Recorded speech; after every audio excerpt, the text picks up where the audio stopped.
Hi everyone, this is Joe Gentili from Left Tail Risk Advisors. In this video, I want to go through what I think is one of the most overlooked benefits of cash value life insurance, and that is the creditor protection, the asset protection that life insurance affords people. In the majority of states in the US, life insurance or the cash value in life insurance is creditor protected and the death benefit is credited protected for an unlimited amount of money.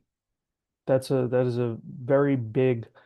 um, very big benefit for life insurance in the states that allow this.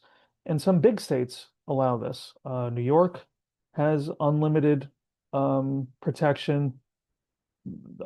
Florida does, Texas does, Connecticut does. Believe 26 states do. Some states that have much more modest protection would include California, Washington State, for instance. So this is very nuanced area. Anytime you're going to engage in any type of planning for creditor protection and asset protection, I strongly suggest that you engage with an attorney that's well versed in this area before taking any action. So with that said, what this creditor protection means in the states that have the stronger protection is that if you're the subject of a lawsuit or if you have an existing debt or a bankruptcy, you're going to have a number of assets probably that are reachable by creditors in this situation. The money that you have in the life insurance policy, there's exceptions to this, but the money that you have in a life insurance policy will not be one of those assets. So the cash value that you have built up or the death benefit when it eventually passes as a death benefit, that will be excludable from the assets that your creditors can take. Common exceptions to this are number one, fraudulent transfers. If you already have a lawsuit pending against you, for instance, or it's foreseeable that one is going to be pending in the near future, then moving your assets to a life insurance policy at that point, that could be considered a fraudulent transfer and that could be undone by the courts. So you want to be doing this type of planning when the waters are calm, so to speak, when there's no issue that's already taken place or there's nothing that's on the horizon.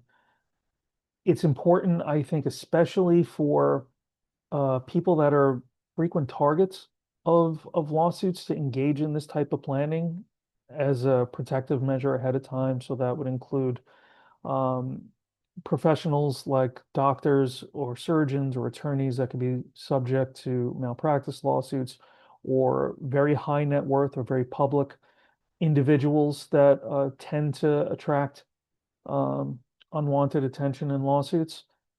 So very valuable tool for them. Other exceptions that are common, and I think are frankly good exceptions, are you can't use a life insurance policy, for instance, to shield money from child support obligations or spousal support obligations. So those are considered a no-go. I think cash value life insurance is really underappreciated as a creditor protection tool. I don't think it's a replacement for trusts. I would never suggest that it is. I think it's a complement for trusts. Most of creditor protection and asset protection planning involves using trusts. One of the um, truisms about trusts is that the protection that you get from trusts exists on a spectrum. The more the less control that you have on the asset, the more control you give up of an asset, the higher the creditor protection, right? That's kind of a rule of thumb as to how trusts work, because the way that trusts provide protection is the idea that it's not your asset. So if you owe the money, then your creditors can't get it because it's not yours. And you could design trusts in ways to ratchet up that protection, but that usually involves giving up control, or ratchet down the protection, but you maintain a level of control. With cash value life insurance, you get to maintain a very high level of control of the cash value and still get the creditor protection. So let's say, for instance, I set up a whole life insurance policy. Over time, I develop a significant amount of cash value in that policy. I own the policy in my own name. My beneficiaries are my children and my spouse. That's usually what affords the greatest amount of creditor protection. And I still have access to that cash value through policy loans. I have a high degree of liquidity that I could access with that cash value that I may not have with certain trust structures.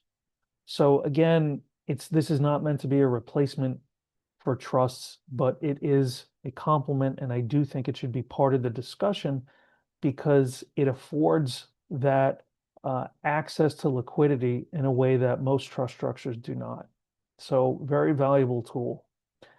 This is a really nuanced area, and it changes from state to state. So you really want to consult with an attorney before, again, I just want to repeat this. You want to consult with an attorney before you engage in any type of structuring your assets or planning with the goal of having asset protection and creditor protection in place. It's an important thing to do for most people, but it has to be done thoughtfully and with proper advice from experts in this area. As always, if you have any questions, please feel free to reach out directly. Happy to discuss this, and I encourage you to like and subscribe for future videos. Thanks.